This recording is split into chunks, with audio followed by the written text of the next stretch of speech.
appreciate everybody being here. My name is John McLaughlin. I used to be John McLaughlin, TV weather guy. Now I'm John McLaughlin, the corporate pilot and two-way advocate. So really appreciate you being here. I appreciate Cornerstone Bible Fellowship once again allowing us to use their auditorium. When I did the TV weather stuff, my goal was keeping people out of harm's way, keeping people from being killed by severe storms, tornadoes, the derechos, all that. Because if you're dead, you're probably not going to have an opportunity to come to Jesus if you're not going to be a believer by then, right? So that was my goal, and it's very similar in the church security world. We are about safety, keeping people alive on their worst day, and there's none better to inform us on that than Ed Bunk. How the program will work tonight is Ed will speak for about an hour. We'll take a break. The youth group just down the hallway on the left has Meals for Sale, and they're doing that as a fundraiser for their Bible camp, so we want to support that. Take about a 30-minute break, grab bite to eat, and we'll come in and do the final hour, and at the end there'll be questions. So IFC, this is I think the third event we've done with Ed. He came and taught our Educator Academy about a year and a half ago in August, and we put several teachers through our curriculum to kind of see how could teachers benefit by arm training, and we put them through a very rigorous qualification and had about 80% of them passed at a higher level than our law enforcement is required to shoot at. So we've demonstrated that, yes, we can teach teachers, church people, how to perform at a high level on their worst days.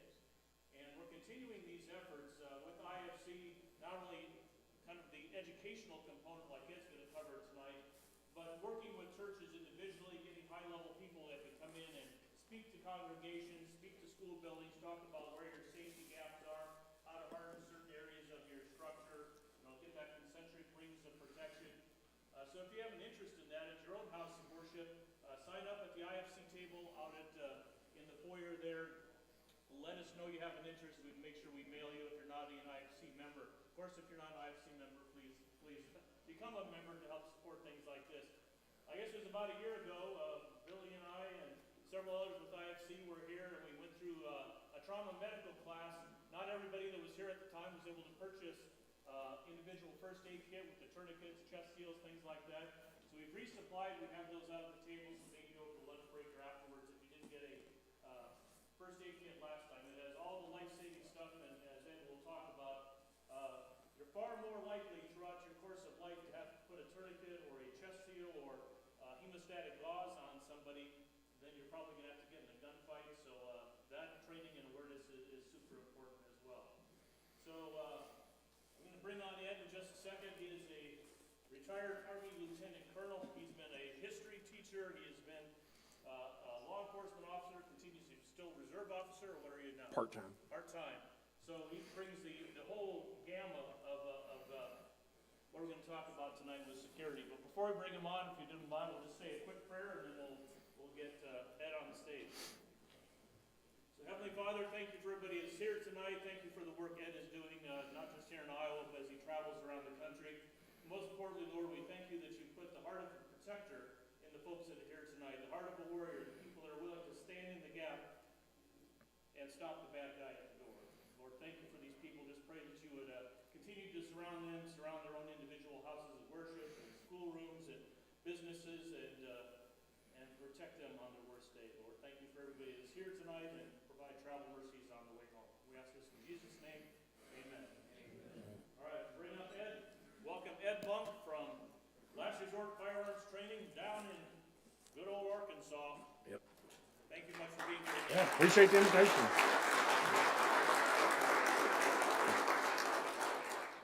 That's known as welfare applause. You get it before you earn it.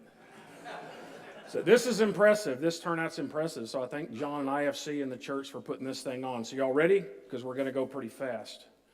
He already said one break for food, but if you need to answer nature's call, it's down to the left. Just do that all you need to do. I'm going to go real fast to cram as much information as I can in the time you've given me, but don't let that make you think you can't ask questions. You can ask questions during the presentation, during the break, after we're done, or a week from now. I have flyers and cards out there. My last slide will have my info, so if you're welcome to text me, email me, call me, I'll answer your questions. This presentation's R-rated because the topic's R-rated. It's mass murder. That's an R-rated topic, but there will be some violent videos and possibly some adult language in here. This topic makes a lot of people uncomfortable, and I'm actually glad about that. We need to get uncomfortable about this because we don't make changes when we're comfortable with something. And I think I'm going to show you we need drastic changes. That's what I'm going to flow through tonight, but if you leave here and only remember one concept, please remember time and math. Everything about the active shooter problem is time and math. That's it. We get distracted by other things and politics and emotions and all this stuff, but time and math is the solution to the active shooter problem if we want to minimize the victim count.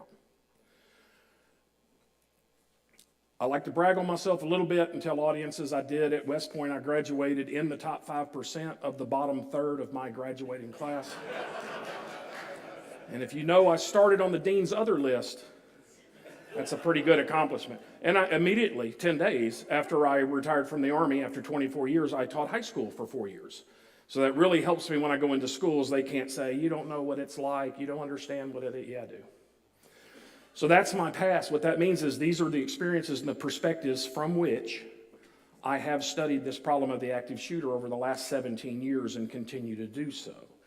I was in the Army just a little over 24 years. The last 20 of that, I was an armor officer. So I was in units, commanding units in tanks and cavalry. So I think the next slide I'm going to show you what we need to do with this active shooter thing is bring the very simple process that the Army brings to prepare for a future fight.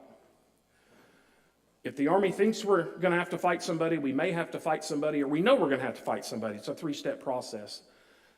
Step 1 is we study and understand the coming fight. The fight has 2 components. Who are we going to fight? Our enemy, the threat. We got to study them and understand them. Why are they doing what they're doing? What weapon systems will they bring against us? What's their skill level on those weapon systems? What are their weaknesses that we can exploit if we know them? What are their strengths that we've got to guard against? What are their most likely courses of action? How are they most likely to react when we encounter them in the fight? That's how we understand a future enemy. The other half of that fight is what's the environment in which we will find this enemy and have to fight him, because that makes a lot of difference. Once we think we understand the coming fight, step 2 is, given what we understand about the coming fight, what is the best fighting plan we can create to defeat this enemy that we just studied and we now understand? I don't want a fighting plan. I want the best fighting plan. How do you measure that? Pretty simple. 2 measuring sticks. I want the fighting plan that ends the fighting in the least amount of time with the fewest amount of friendly casualties. That's pretty simple. Show me 8 options of fighting plans. I'm going to choose the one that ends the fighting the quickest with the fewest amount of us getting shot.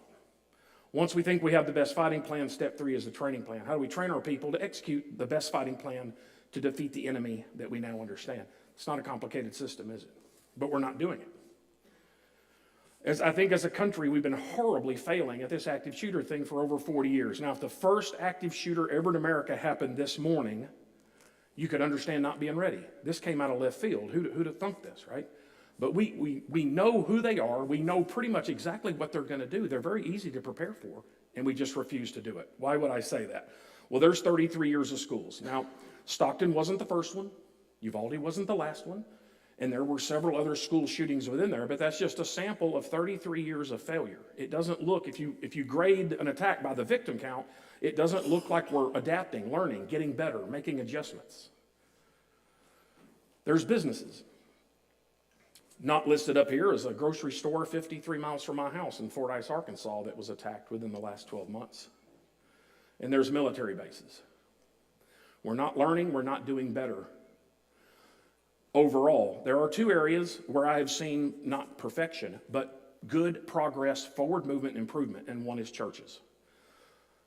In my experience, after the Sutherland Springs, Texas church shooting where he shot 46 of the 50 people in that tiny church, that's where I saw many, if not most churches in America say, we're not doing this anymore. We're not going to let him come slaughter us. And believe it or not, law enforcement is moving in the right direction. Now we screw it up quite a bit still, but law enforcement gets it right more than it gets it wrong now, which is a huge improvement. The problem with law enforcement is, even if when they show up, they do absolutely perfectly, you're probably still going to have a high number because they show up too late. just looking at schools, I know this is a church focus, but just to look at how we just absolutely refuse to learn. There's those schools I put up there. In 1989, a guy went to an elementary school playground while they were at recess in Stockton, California, and shot 35 people, mostly kids, some staff, in 3 minutes, before he, luckily, as so many of them do, just decided that's enough and shot himself in the head. He self-terminated before the cops got there, but he shot 35 people before he did it. What was that school's plan if an active shooter showed up? If an active shooter shows up, their plan was, we will call 911 and wait on the professionals to show up to stop this thing. And that failed on the day of the attack, if you count 35 victims as failure, which I do. 10 years later, Columbine, which is Littleton, Colorado. What was their plan? Well, have a cop somewhere on the huge campus, but also call 911 and either let the SRO or the responding cops stop the active shooter. That failed on the day of the attack. Newtown, Connecticut, Sandy Hook, little elementary school in Connecticut. What was their plan? Well, it was to call 911 and wait on the professionals to come stop it. But we already knew that would likely, it works really well on every day there's not an attack. But we knew it would likely fail on the day of the attack. Why did school leaders have a plan that we knew had a good chance of failing? And then Parkland, what was their plan? Have a cop somewhere on this big campus, but also call 911 and let the cops handle it. But we already knew that would likely fail. Why did the leaders of Parkland School District have a plan with a historical failure?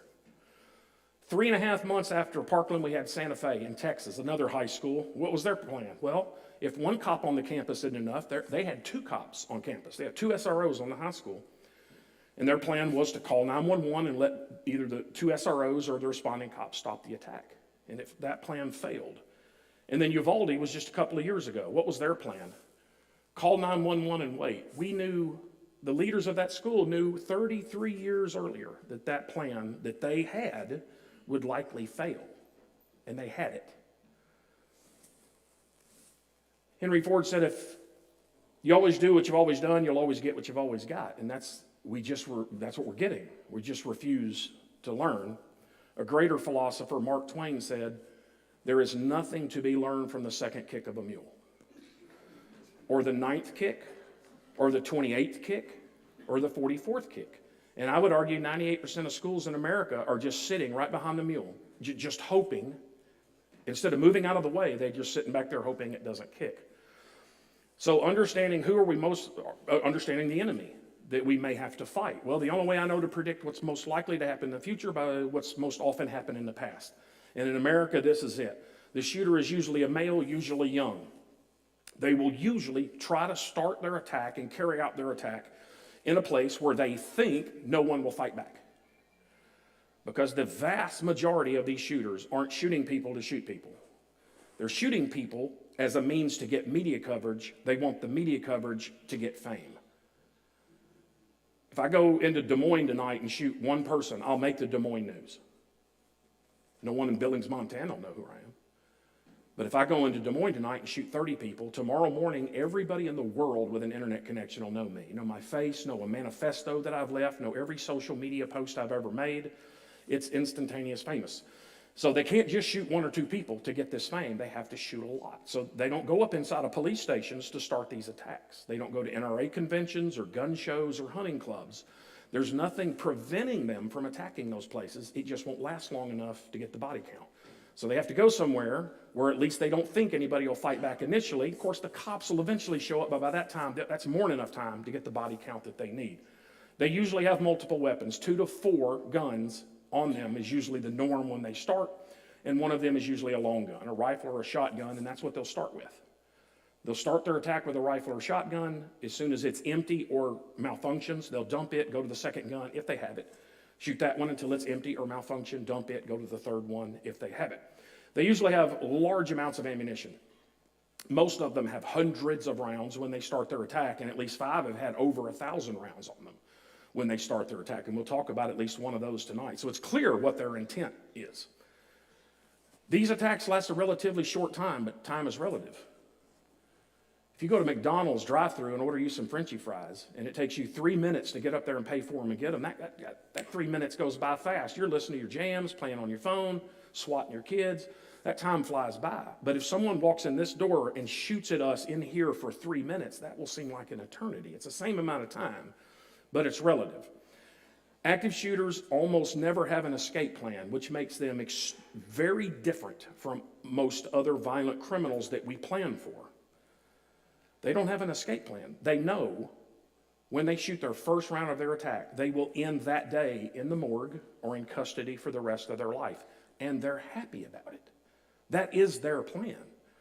If you could convince me before the sun goes down today, I will be dead or in a prison for the rest of my life, I wouldn't be happy about that. But they are. This is their plan. So you can't really do anything to deter them. The only way you can't deter them with punishment. The only way you can deter them is they think, if I started here, it ain't going to last long enough, so I'm going to go somewhere else. The good news is we know what stops them. Their shooting of innocent people will stop once somebody gets close enough to confront them with deadly violence. Once that happens, they will stop shooting the innocent victims. And they will not go back and return to shoot innocent victims unless whoever confronted them and made them stop initially breaks contact. And then sometimes they will go back to shooting. Columbine and Uvalde would be two examples of that. The bottom is the most important, the math. They are going to shoot a new person every few seconds until the attack's over with. So if that's what we think's coming, how can we best plan? Several things get in the way of our plan. We get distracted. One is emotion. It's a natural human thing. We hear 30 innocent people were shot, even if we don't know them, we get emotional about that. If they're kids at an elementary school, quadruple that amount of emotion. Nothing wrong with feeling emotion. There is something wrong with using that emotion to build a plan. We don't want an emotional plan. We want a logical plan. Now, people have political agendas, nothing wrong with that, but we don't want to use our political agendas to make our plan, to either put something into our plan because of our political agendas or prevent something from getting in the plan because of the political agenda. And here I am in a church talking about hope. What a beautiful human thing hope is. There is nothing wrong with hope. There is nothing wrong with hoping there's never another active shooter attack. But there is something wrong with basing your plan on hope. You better be planning like he's coming tomorrow. Hope there never is one. Plan like he's coming tomorrow. So you got to get beyond hope in your plan. We do this for everything else. When I leave my house, I hope nobody burglarizes it. You think I locked my door? When I drove here from the airport, I hoped a drunk driver did not swerve over and hit me, but I still put on my seatbelt. We do that for everything else. We hope, but then we know hope doesn't always work, so we take precautions. The plan is if hope fails. We just have to do that for the active shooter. And this leaves us with the only thing that matters, which is time and math, which scares me initially because I'm a history major, but this is Jethro Bodine math. This is easy, gazentas and carrier knot stuff. This is pretty easy math right here. Math is not political, it's not religious, and it's not emotional, so it's one of the very few things you can get everybody to agree on. You may not believe me, but I'm telling you, I've gotten Baptist and Southern Baptist to agree that 2 + 2 is 4. Okay? It's very powerful because everybody agrees on math. Math has determined how many people were shot in past attacks, and it will determine how many people are shot in future attacks, as I'll show you. So if we want to have an effect, and God I do, a lowering effect over the number of victims shot in these attacks, math is all we have to look at. And here is that ugly math. This is the average shoot rate of an average active shooter. In the first minute after he fires his first round, that first 60 seconds, you can expect the average shooter to shoot a new person, a new victim, every 3 to 5 seconds. They don't go in the middle of the desert or the middle of the forest to do these shootings. They intentionally come to a crowded public place where it's very easy, even for an untrained, low-skilled person, to go from their first victim to their second victim to their third victim to their fourth victim pretty quickly. Then the shoot rate will usually slow down because people will take evasive measures eventually, start running, throwing things, hiding, etc. So in the second minute, you can expect a new victim shot every 6 to 8 seconds. In the third minute, every 10 to 12 seconds, a new victim is shot. Now this is average. If they're a real aggressive shooter like Dayton, Ohio, or Tucson, Arizona, it's going to be worse than this. If they're slow and lackadaisical like Columbine or Covenant, it won't be as bad. And their shoot rate will continue to slow down unless they come across a new pocket of unshot people, such as the Parkland high school shooter when he got to, after shooting nobody on the second floor, when he got to the third floor, hundreds of people packed in the hall like sardines. Easy pickings, so shoot rate went right back up again. What I showed you is the rate at which a shooter shoots a new victim. The rate at which bullets are hitting human flesh is much higher than this, because active shooters shoot their victims multiple times. So bullets are hitting flesh a lot more rapidly. They usually shoot their victims multiple times when they first shoot them, and then later in the attack, if they can't find anybody new, they'll just walk back through the crime scene and reshoot people on the ground that they previously shot. I met a survivor of the Sutherland Springs church shooting that was shot 11 times and lived. A survivor of the Pulse nightclub shooting was shot 3 separate times as the shooter walked back and forth through that club. A victim that did not survive, the San Ysidro McDonald's, was shot 14 times. Every child at Sandy Hook that was shot died because they were all shot multiple times. This is the most powerful tool I can give any leader of a church, business, school, any leader who's serious about this. Not just, they're not making a plan to pass some state inspection, but they are serious about saving lives. This is the first shot of the attack. This is the clock ticking, the first minute of the attack, the second minute of the attack, the third minute of the attack. Given how long we let him shoot, with an average shooter, that's the amount of victims we can expect at that point in the timeline. So again, very simple math. The longer we let him shoot, the more victims you'll have. Or if you're a more cup half full type person, the quicker we stop him, the fewer victims we'll have. And that's the end of the spectrum I like to talk about.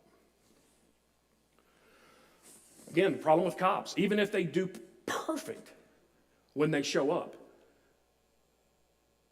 all they're doing is trying to keep it to 20 and not let it get to 25, or keep it to 25 and not let it get to 30. Cops very rarely can be the cause of a low victim count because you just get there too late. So I asked these next few questions of all audiences. I know it's not fun to think about, but neither is this topic. Someone enters this room with a gun and starts shooting at all of us.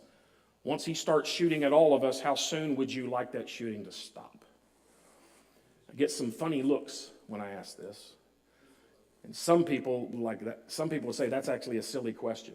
But I would counter with, no, that's really the only serious adult question that we have to ask and answer if we're going to seriously plan. And like math, I can get everybody to agree. Gay, straight, male, female, Republican, Democrat, Mets fan, Yankees fan, old, young, everybody says right now. Some people say right cuss word now, but everybody says right now. So it's amazingly easy to get everybody to agree on what we want to happen in response to an active shooter. The friction and excuse making starts when we say, okay, let's build a plan that gets us what we all say we want. That's when the brakes get put on. We have to make a huge leap from wanting the attack to end quickly with a low victim count to planning for it to end quickly with a low victim count. The words are very similar, but it's 180 degrees out between hoping for it and planning to make it happen. Took me too long after I retired out of the military, August 107, to realize this was not a normal day-to-day question like it was in the military. What's the maximum acceptable number of shot people to have while we wait? That is my question. What I'm not asking is how many shot people do you want, how many do you hope for, or how many do you pray for? Those are separate questions with separate answers. I'm specifically asking what is the maximum acceptable number of shot people to have while we wait, and what are most places waiting on? They're waiting on someone to realize what's going on, that they're in the midst of an active shooter attack and feel safe enough to call 911. The average delay between the first shot fired and the first 911 call heard by a 911 operator of that jurisdiction is 1 to 4 minutes. There's a 1 to 4 minute delay before that first call is heard. The fastest one I have data on is Fairchild Air Force Base, 46 seconds. I think I'm going to play that one for you. So now someone's finally made that call. The operator has to tell them to quit screaming, repeat what you said, understand it enough to the point that they can push a radio button and tell every cop on dispatch frequency, we have just had an informational report of a shooting at XYZ church. Cops just heard about it. Now the cops got to travel there. That's driving if they're patrol cop, or running, walking if they're already somewhere on the property. These shootings, not always, but usually either start in a building or they transition inside a building after they started outside. Not all, but most. So once the cop gets to the correct building, the cop has to enter that building. That might be immediately upon getting there, or it may not. Once the cop gets in the correct building, the cop has to continue aggressing towards the evidence until they find the active shooter, get close enough to threaten him with deadly violence, and stop the attack. So what's the maximum number of shot people to have while we wait on that process to take place? In many audiences I talk to, if I listen, I will hear one or more people whisper, 0. Or they'll proudly hold up their hand. 0 is the only acceptable number. Those are the people you don't want planning for this, because they're stuck on hope. I hope for 0. I pray for 0. I want 0, but I'm not going to plan for 0. If my plan is 0, when he shoots his first victim, my plan's failed. And the only plan left in this room is his, and we're not going to like his. So I have to have a plan that goes beyond my hope, that goes beyond 0. And that's what most people are not doing. Leaders have to get beyond hope, and they have to get beyond 0. We have to treat an active shooter attack like combat, because that's exactly what it is. And I get resistance here, mostly from schools. Ed, dude, this ain't combat, okay? This is a school. I disagree. It used to be a school. Before that first shot, the janitor was sweeping, cafeteria people were cooking, coaches were blowing whistles, principal was principaling. Everybody was doing school stuff until that first shot. Now, none of those people are doing any of those tasks anymore. Everybody's job after the first shot is to stop the killing of us. That sounds like combat.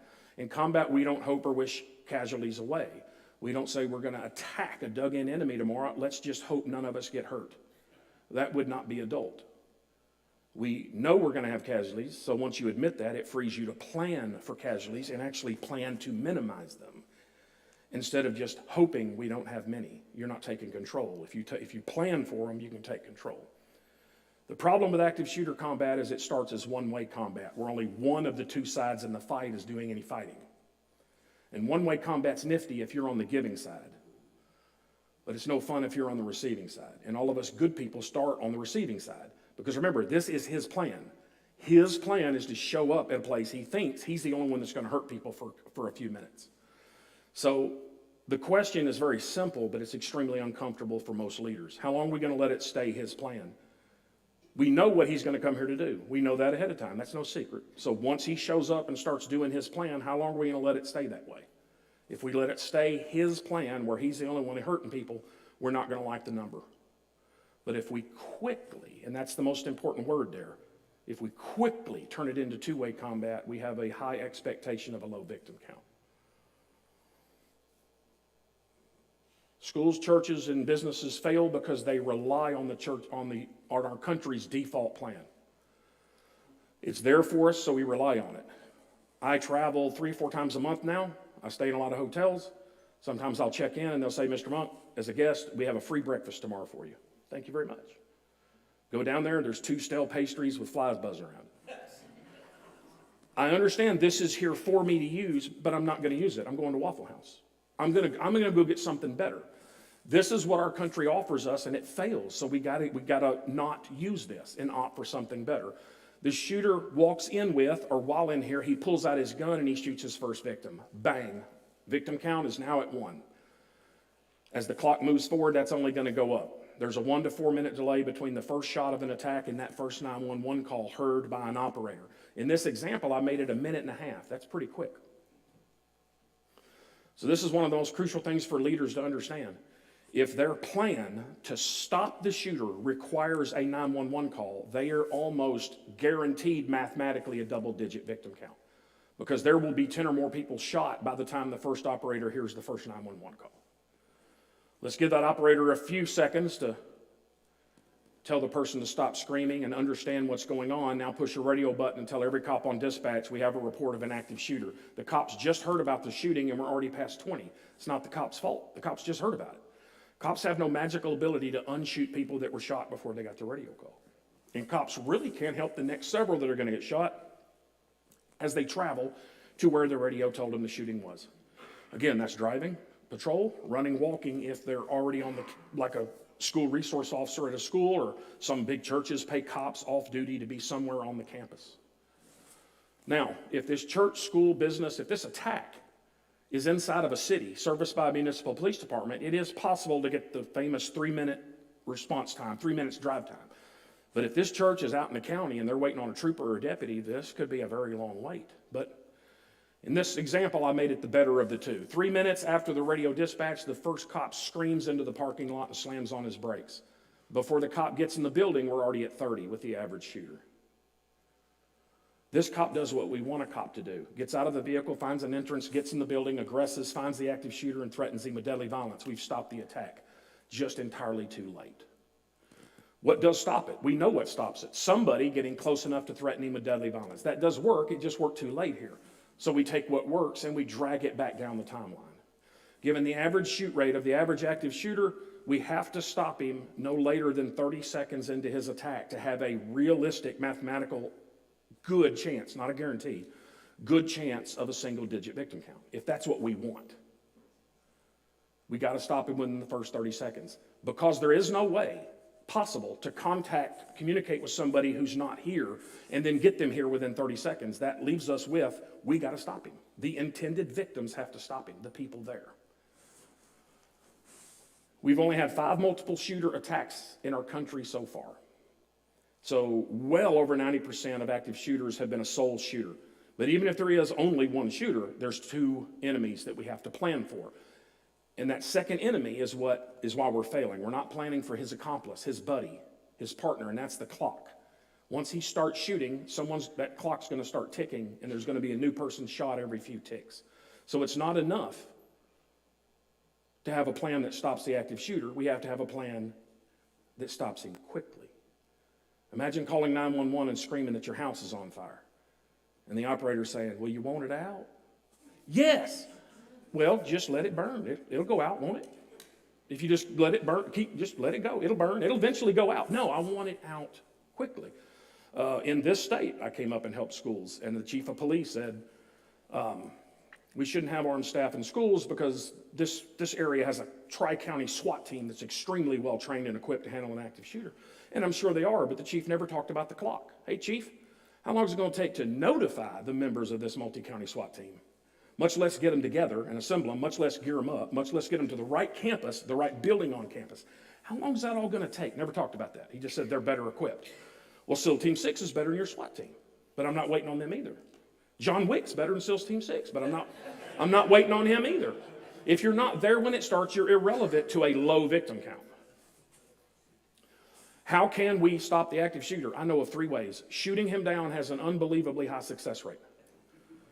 Or by threatening him with deadly violence, he chooses to shoot himself. That has an extremely high success rate. I can't name one active shooter that has shot himself in the head and then continued to shoot innocent people. Or if we do not have a gun among us, we fight him unarmed. That is not my preferred method. But if we don't have a gun among us and he attacks, we have 2 options. They're both bad. Fight him unarmed or watch him shoot 30 or 40 of us. I don't like either one of those, but I know which one's less bad. So we got to fight him unarmed. And that can work. And it has worked because, thank God, so far, these are not John Wick and Jason Bourne coming to do these shootings. They're usually just a punk with dad's gun that barely knows how to run it. No matter what method we use to stop the shooter and the clock, once we do that, 3 beautiful things happen. From that point, he will not shoot a new person, which means the victim count will no longer go up. He will not put additional bullet holes in people he previously shot. Fewer bullet holes means a better chance of survival. And now we can get the magic of emergency medicine in to treat and evacuate those few that we let him shoot before we stopped him. And we don't let him bleed out on the floor for 3 hours like we did at Pulse, or an hour and a half like we did at Uvalde. So let's get into it. Churches, remember, study the enemy, and one of the things you do is you try to identify weaknesses that you can exploit. Well, I consider stupidity a weakness. About half or a little over half of church active shooters so far have started shooting in the parking lot. That is stupid. So for about the half that do that, let's take advantage of that. We got to have people in the parking lot, not just cameras. We got to have people. It's stupid to start shooting in the parking lot because you really can't get a high shoot rate out there and you're very easily engaged out there. So for the half of the stupid ones that start out there, if we can stop him out there, our chances of a low victim count are huge. Now for the half that we let get in the building, we still have to stop them. It's just more complex and more dangerous. We still got to do it. It's just, so why not stop them out there where it's a lot easier? So far, the active shooter's not been a member of the church or a regular attender. Meaning a member or somebody, he's not a member, but I've seen him off and on for the last 6 months or so, right? Handful of the active shooters at churches had been to the church previously. A couple of them had been there previously asking for handouts, clothing, food, etc. And then sometime later came back to the church to shoot it up. I know at least 2.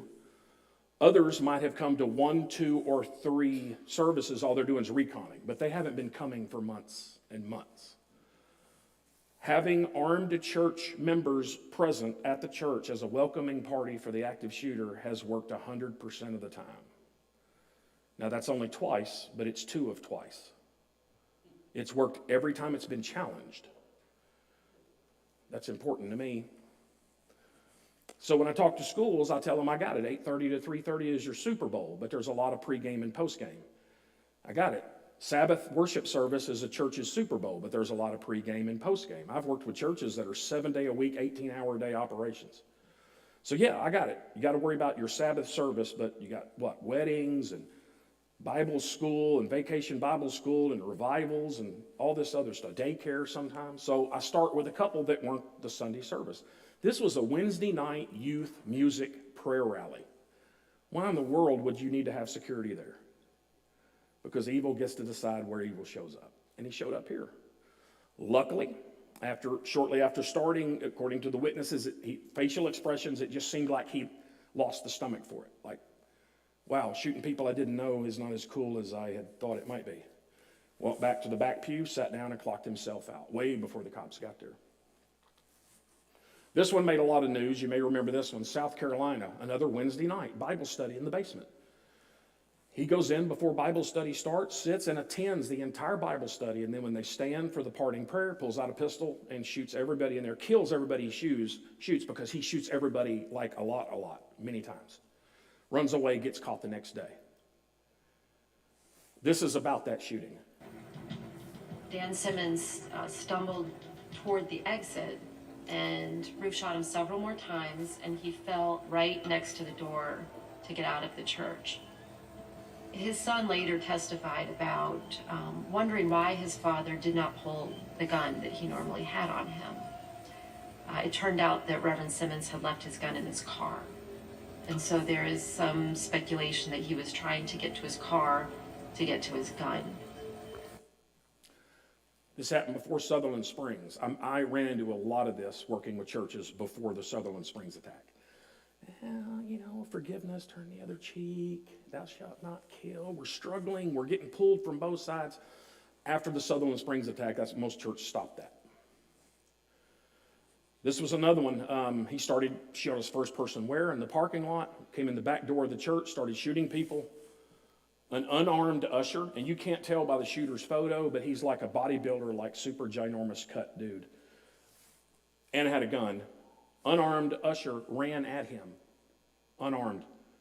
Fought him. Got beat pretty severely. But in the beating he took, the shooter's gun went off and shot the shooter. So then the beat up usher ran out to the truck and got the pistol he should have and could have legally been carrying in that church and brought it back in and held him until cops showed up. First Baptist Church, Sutherland Springs, Texas. It's a little bitty white wooden church with a little bitty paved road right in front of it. The hero here is Stephen Williford. He doesn't go to this church. Stephen Williford's a very devout man. If you want to read his book, it's titled A Town Called Sutherland Springs. He published it in 2023. He is trying to catch a nap. He goes to another church, but he's at home trying to catch a nap because in a couple hours, he goes on call at a major hospital in San Antonio. So he knows once he goes on call, he's not getting any sleep for 12 hours. So he's trying to catch a nap. The shooter shows up, leaves his vehicle running in the street, gets out and shoots 3 magazines of AR-15 ammo into that white building from where? The parking lot. Now, I don't know how long that took, but that takes some time.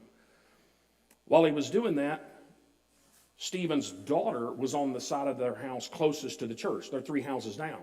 And she heard the popping sound. She looked out the window and thought she saw a guy shooting into the church. So she went across the home, woke up her father out of the nap. Said, Daddy, there's a guy down there shooting up the Baptist church. So Stephen got up, put on pants, did not put on shoes, opened up his safe, got out his AR rifle, an empty magazine, what he described as a handful of ammo, turns out to be 8 rounds. And he's running out of his house barefooted, thumbing rounds into a magazine with his AR under his arm. While he was getting up, putting on pants and opening up a safe, his daughter ran out and ran down there and saw the shooter walk up into the church after he'd shot the 3 magazines. And so as Stephen's coming out, she came back to the house and said, Daddy, I saw him. He ran up, he walked up into the church. He's wearing black tactical gear. So Stephen's running across his neighbor's yard, still thumbing those last rounds in the mag. When he gets to the neighbor's house right next to the church, the shooter comes out. He shot 46 of the 50 people in there. Stephen and him got into a firefight. The neighbor's car, Stephen was behind. And I'm not a car guy, but when Stephen tells his story, he always says, up to this point in my life, I never had use of a Dodge. But his neighbor's Dodge protected him, caught a lot of rounds, and actually the neighbor's house behind him got hit several times. But he did not. He shot the shooter 6 out of 6 times if you count a graze of the helmet a hit. But he was wearing level 3 body armor, so a lot of them got stopped by the plates, but he got one in the hip and one between the plates and the ribs, and that's the good one.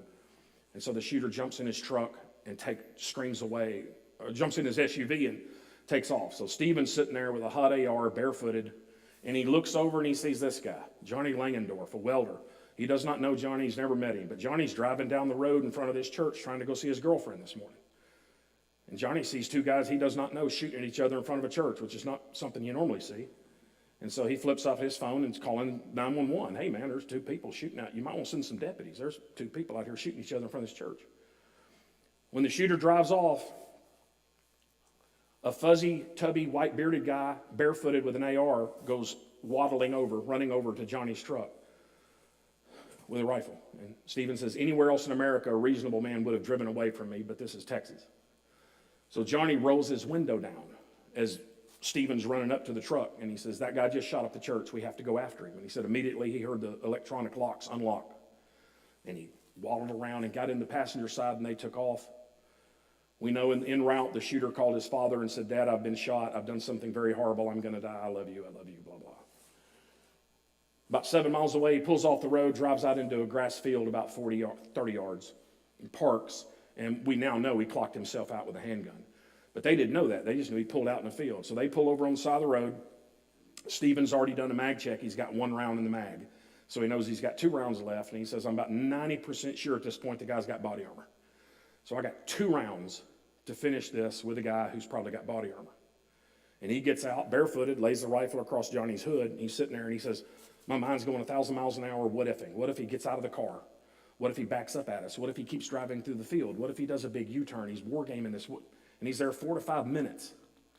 And then the first deputy finally pulls up behind him about 20 yards. And over the PA system of the car, the deputy says, throw your weapon on the ground and put your hands in the air. Stephen lays his rifle on the hood and puts his hands up. And the deputy says, not you. And he gets his rifle and he goes back up. Okay. 3rd, 4th, or 5th deputy that showed up just happened to have a drone. And they flew the drone up, looked in the window. That's how they knew it was over. That's inside that church. I've been to the church. I have not been inside the church, but the way the holes are bigger, that probably tells you most of those are the ones he shot from outside that splintered when they came in. The guy I told you that shot 11 times and lived, he was shot 3 times through the wall before he entered. Then he was shot 8 more times inside the church. That's from Stephen's book. I've seen video of him testifying in different government things, and he has nightmares that he could not get there faster. He knew a lot of his family went to that church. He knew everybody that went to the church. So every time he heard a gunshot, he pictured a bullet ripping through not just a human, but a human that he knew. People at that church, they're friends of mine, their family. And every time I heard a shot, I knew that probably represented a life. I was scared to death. I was. I was scared for me, and I was scared for every one of them, and I was scared for my own family that just lived less than a block away. I'm no hero. I am not. I think my God, my Lord, protected me and gave me the skills to do what needed to be done. And I just wish I could have gotten there faster, but I didn't know. I didn't know what was happening. Encourage you to read his book. If you ever get a chance to hear him talk, listen to him talk. He's an amazing man. He takes a very biblical view of the whole event. So I showed you all of those. I'm going to show you Christ Church in a minute. What did every single victim in all of those attacks have in common? They were all unarmed. There might be a clue there. There might be a lesson there. New Life Church. So we go from a little bitty wooden church with 50 people to a mega church with 6,000 seats. The hero here is Gina Som. Her book is called God, the Gunman, and Me. It's out of print, so if you go looking for it, you're going to pay a lot for it. But I've heard through somebody who knows her that she's considering republishing, and I hope she does. He shows up at this church with an AR and 2 pistols and 1,400 rounds of ammo, much of it in preloaded magazines and a backpack. Now, that's not what he has in his car. That's what he has on him. This church pays 4 off-duty cops to be there in uniform in their marked patrol car. They have 2 services, 6,000 seats each. The shooter shows up a little over halfway through the first service. The theory is he saw 4 marked police cars and he did math and he said, nothing prevents me from starting it here, but 4 cops, the chances are they would probably stop this before I get what I want. And I'm going to show you what he wanted. So he sits in the car for over an hour and a half. He sits in the car with the engine running because it's cold until the first service ends, through the break, all the way through the second service. Until the second service ends, the contract with the cops is they have to stay 30 minutes after the end of the second service for traffic and parking and that kind of stuff. When the 4th police car drove away, he got out. The church has been over for 30 minutes, but this is a mega church. There's still hundreds and hundreds of people in this building and in the parking lot. He gets out, and where do you suppose he starts shooting people? Parking lot. Shot 4 in the parking lot, including a man and his twin daughters, killed both his daughters, and then walked into the main corridor entrance, and through the glass double doors, he was outside, but shot his 5th person inside. Then he walked in, and then he met Jean. They had 8 security team members at this church during the first service, but 4 of them begged and sniveled and whined to leave after the first service because there was a Broncos home game that was going to kick off.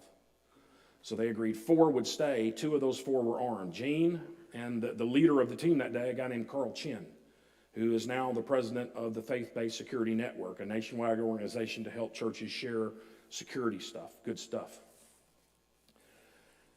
And then he walked in there and he met Jean.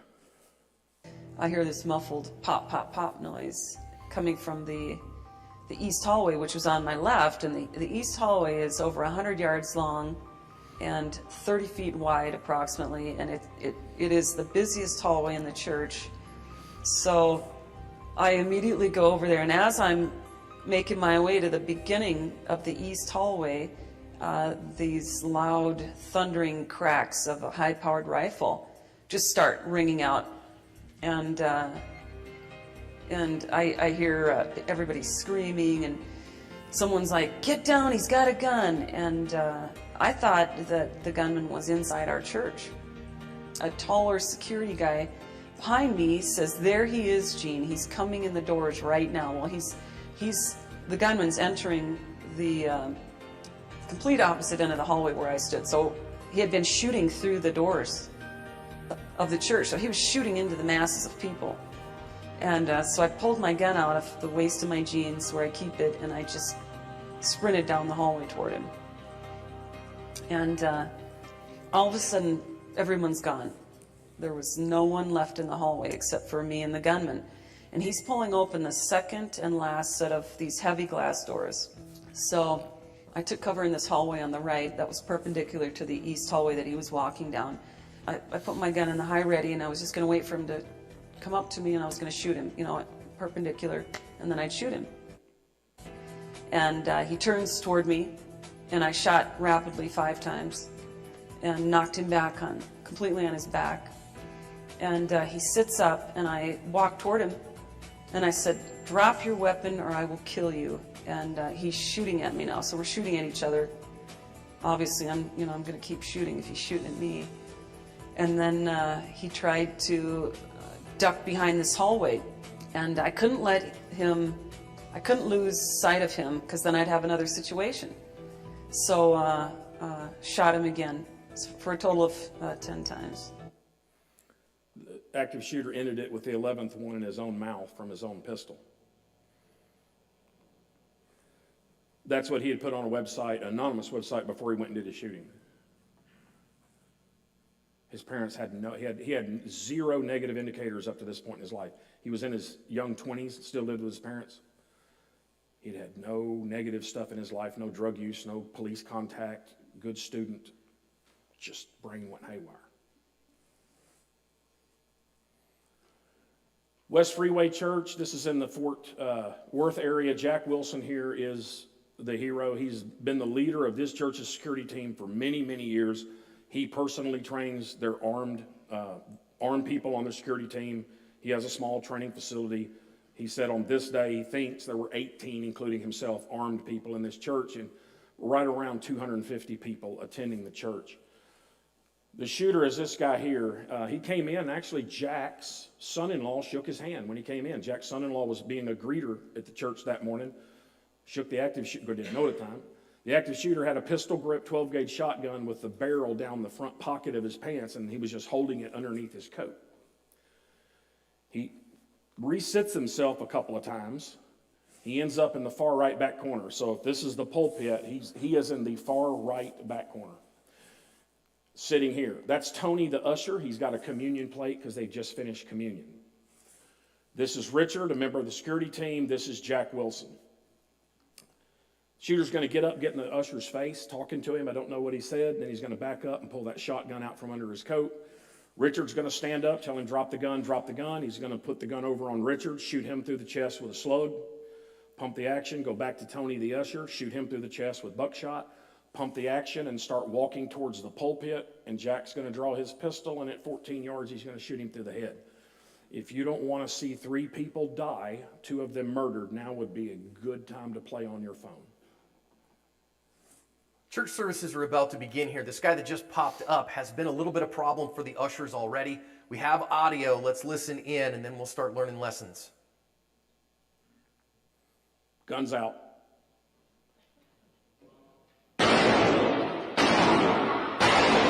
What's everybody in the church doing? The natural human reaction to gunshot and explosion is to get down. You don't have to train people to do that. That's what they're going to do. So people will try to tell you, you can't have armed people in a sanctuary. Too crowded, you'll never get a shot off. You can't have armed people in a school cafeteria. You'll never get a shot off. You can't have armed people in a movie theater or a crowded store. You'll never get a clean shot off. You can expect a 10 to 15 second window where almost everybody's going to get down like they did here. I don't know of an official scoring system for stopping an active shooter. You know, in the Olympics, they've got judges that grade synchronized diving and that kind of crap. But I'm going to go out on a limb. And I'm going to say if you stop the active shooter 5.5 seconds after his gun becomes visible to anybody, I'm going to call that a successful response.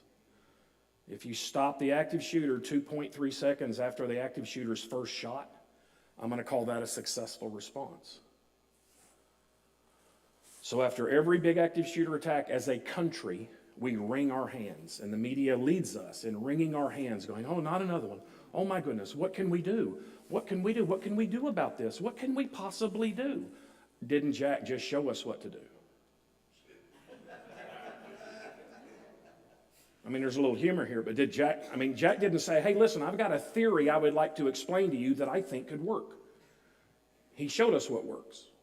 It's not like, I think there's a way we could split the atom. We've been splitting that thing for decades. We know how to do it. Gene showed us how to do it. We know what works. We've had people do it. We know exactly what works. The question is, do we have the stomach to do it? That is Jack, and Jack has promised me that that is not an iPhone. He's shaking hands with the governor of the second most populous state in our country after he gets an award. The governor's not concerned that Jack's carrying a pistol next to him. The governor's security staff is not concerned that Jack's carrying a pistol next to him. Jack's pistol's not the problem because Jack's not the problem. Lesson here.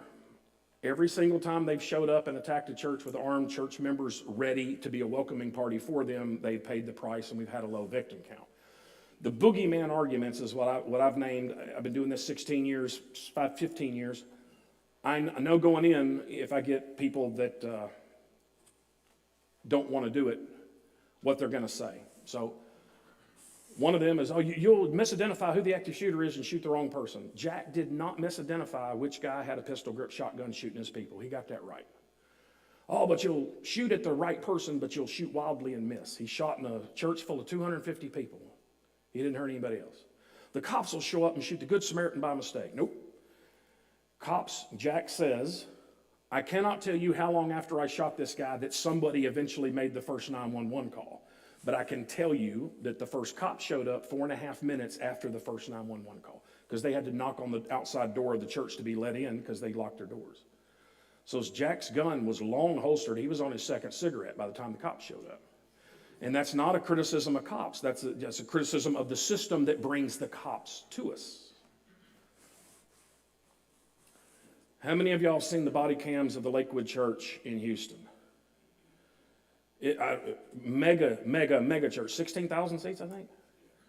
That's a pretty big church. They paid 5 off-duty cops to be there. 4 are in uniform. 1's a county deputy, 3 are Houston police officers in their uniforms, and there's 1 guy in coat and tie because he's a state alcohol beverage control officer. The church paid 5 cops to be there for security when this active shooter shows up. It's the only active shooter at a church I know of in America that was a female. It's the only active shooter in America that I know of that brought their child with them on their attack. The 4 uniformed law enforcement officers hid. Coat and tie guy went down there and killed her. 4 out of 5 cops this church paid off duty to be there for security hid. It's not pretty. So this is a security video. This doesn't have any sound. I won't play the whole thing. Once the coat and tie cop goes down there, that gunfight between those 2 lasted over 2 minutes. That's her child.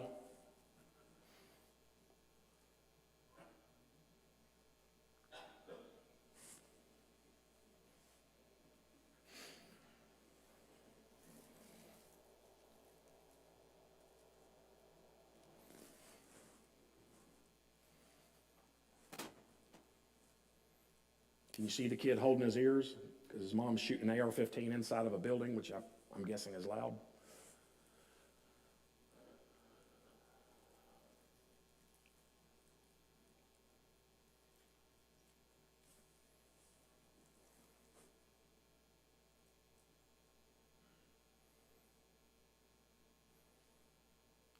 Alcohol beverage control officer. Now, the fight's not pretty, it's not smooth, but by God, he went down there and found her and killed her, so I'm going to give him a high passing grade. Again, once he started shooting, the shooting between them lasted over 2 minutes before he shot her to the ground, kept telling her to stop moving, put the gun down, she wouldn't, so he finished her off on the ground. Yay him, passing grade, high passing grade, bravery. I'm going to skip this one and just show you this one. This is because this has 2 together, 2 of the uniforms.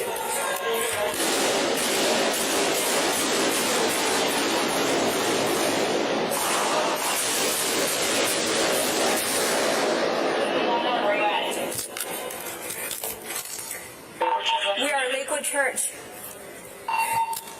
We need to go. We need to go. We need to get closer. Oh, they're coming. My camera's not working. 2 minutes of that, they hid. So did the deputy, so did the other Houston officer. So I showed you Sutherland Springs with Stephen Williford, New Life Church with Gina Somm, White Settlement with Jack Wilson, and the Lakewood Church, which you just saw. Look at these low numbers, and then wham, Stephen Williford's victim count is 46. He was just as brave, just as skilled as the other heroes. Why is his victim count so much higher than the others? He wasn't there. He had to get told about it, get his gear, and get down there. Once he got down there, he did God's work. But he was basically like a responding cop or deputy. It took him so long to get notified and get down there that... All right. They claim to be a Presbyterian church. I got to believe they got some Baptist in their blood, because this didn't happen during the service. It happened during the potluck that immediately followed the service. The guy shows up with 2 pistols and starts shooting people. A brave doctor who's a member of the church ran at him. Unfortunately, got shot down before he got to him. Then during a reload, the pastor hit him over the back of the head and shoulders with a chair, knocked him to the ground, and that's an actual cell phone photo of them holding him until the cops came. Now, he shot 6 people, and 6 is bad, but how many would he have shot had they all just got up under the tables, hid, froze, begged for their life, waited on the cops to come save them?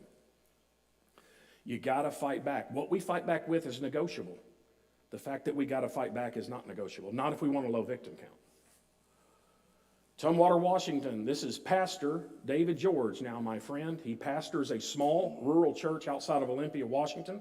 He's also on volunteer fireman on their rural volunteer fire department, and he's a qualified EMT for the fire department. He preaches his Father's Day sermon, and then he goes to Walmart.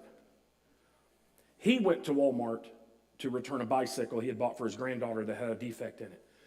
His family members went with him to Walmart to bankrupt him, as your family members will do. So it just so happened that that's where the active shooter kicked off. Not at church, but after church at Walmart. He shoots inside a Walmart, and then he runs out. You'll see him run out, points the gun to his right. David's right there. David said he turned, and he said, I expected to absorb a bullet, but he didn't shoot. Then he goes outside. Then you'll see David come outside, and David hasn't drawn his gun yet. The other armed citizen has. David has not. He said, I didn't go out there to shoot this guy. I went out there to find my family. He had 4 family members with him. I just wanted to find my family and get away from this craziness. But then he sees him shoot his next victim in the parking lot, and he says, I don't know where my family is. They could be hiding behind right next to him, and they're going to be the next ones to get shot. So reluctantly, he drew his Glock 19 out that he was carrying after church in Walmart and shot the guy to death. As Day runs out, pointing his gun at customers, 2 who have their own weapons follow him out. A camera captures Day trying to carjack other drivers, and he ends up shooting one, Ricky Feevey. And moments later, one of those armed customers. Look how he came around the car. He was perfectly placed. That's David after he shot the guy. Firefighter and pastor David George shoots and kills Day. Not a bad shot group by David. How many of y'all seen the video of the Christchurch Mosque in New Zealand? It's the worst one I have. I'm not going to play it here. I don't play it for almost everybody. I'm going to tell you what happened, though. He went in this mosque, and he shot for about a minute and a half. And then he walked back out to his car, swapped rifles, and came back in and shot for about another 2 minutes. That last 2 minutes, almost all he did was just reshoot into the piles of bodies. The 79 people he shot there, he pretty much, 90% of them he shot in the first minute and a half. Because they all just ran to the corners of the room, which just made it so easy. It's really, really bad.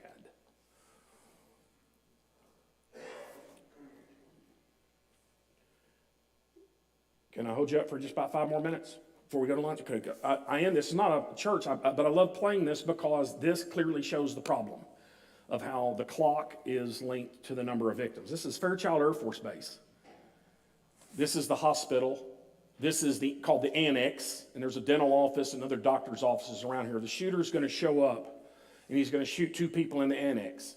Then he's going to walk across the parking lot and shoot 2 more people as he goes. He's going to go in the hospital and shoot a bunch of people. And then luckily for us, he's going to choose to come out of the building. Because once he comes out of the hospital, his shoot rate goes way down, and now he's easy to deal with. If he just stayed up in that 6-story complex multi-wing building, it could have took cops an hour to dig him out of there. Andy Brown is a military police officer on duty here on Fairchild Air Force Base, and he's on bike patrol. But it's not cool Harley bike patrol. It is 10-speed bike patrol. And he's a quarter of a mile down here. So what this video is going to show, it's going to show red arrows that show where the active shooter is, his movements. That is time synchronized with every time you see an X, that's a new person, a new victim that he shot. That is all time synchronized with 911 calls coming into dispatch, dispatch sending radio calls out to cops, and a little bit of crosstalk by the cops. Here's what you're going to see. Follow along and time it if you want to. Right when the first 911 operator hears there is a guy in the hospital with a gun, it's at 46 seconds, and the 10th person is shot right at that moment. It only takes the operator 16 seconds to listen to that and then push out a radio call to all cops. By the time Andy and the other cops hear about it, 15 people have been shot. Andy Brown only takes a minute and a half to, after he gets the radio call, pedal a quarter of a mile, drop his bike, and shoot the guy at 70 yards and kill him. Fastest 911 call I know of, a very quick dispatch, and unbelievable, fast, aggressive, skilled police work, and we're still in the 20s. So here we go. He's in the building now.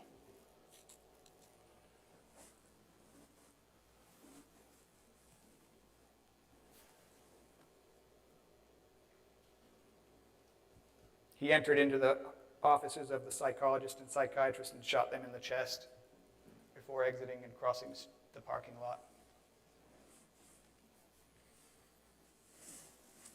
He's in the parking lot now. He came out of the building.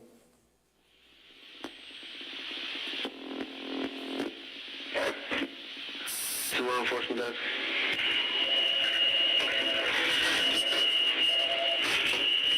To law enforcement desk.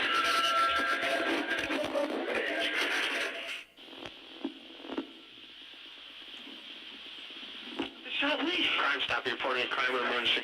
An emergency crime. There's a guy in the hospital running around with a shotgun. 10. Copy. 10 persons. Send over. Okay. Child police, all forces of patrol. We have an alarm at the ER hospital. Informational, we have an individual in the hospital running around with a shotgun. Copy, police 1. Andy's pedaling that way. Crime stop, you're reporting crime or emergency. Emergency crime. I don't know. There's a guy bolting out of building 9010 right across the street from the hospital with a gun, firing. Running out of building 9010? Yes, right across the street from the hospital. Okay, thank you. Child police, all responding patrols. The individual just ran out of building 9010 across from the hospital, firing off rounds out of his shotgun. Copy 1.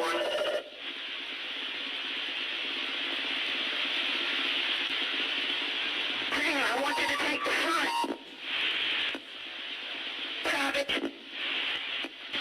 Crime stop, reporting crime or emergency. Yes. He's out of the building now. Yeah, no report is 2 people got shot in dining hall in the hospital. One of my housekeepers just going to Okay. Shall put you on hold for 1 second. Okay. 2 people got shot in the hospital. Dining facility. I don't see that. Andy's coming from this direction. Do you hear me? No, go ahead, begin. 4, go ahead and take the one on the dental clinic. Andy drops his bike right there. Fairchild Police, Fairchild Security, just received a notification from the hospital. You have individuals down. I repeat, you have individuals down. And with his pistol shoots him at 70 yards and kills him. So that's the attack. Without warning, someone starts shooting people in a public place. He's going to shoot a new person every few seconds until someone counterattacks and stops him, or he just decides to stop, which happens quite a bit. But we never want to count on that second one because they usually don't decide to stop until they're deep in their attack and they have the number that they want. If you don't stop it, if somebody doesn't stop it within the first 30 seconds, your chances of a 10 or more double-digit victim count are almost mathematically guaranteed.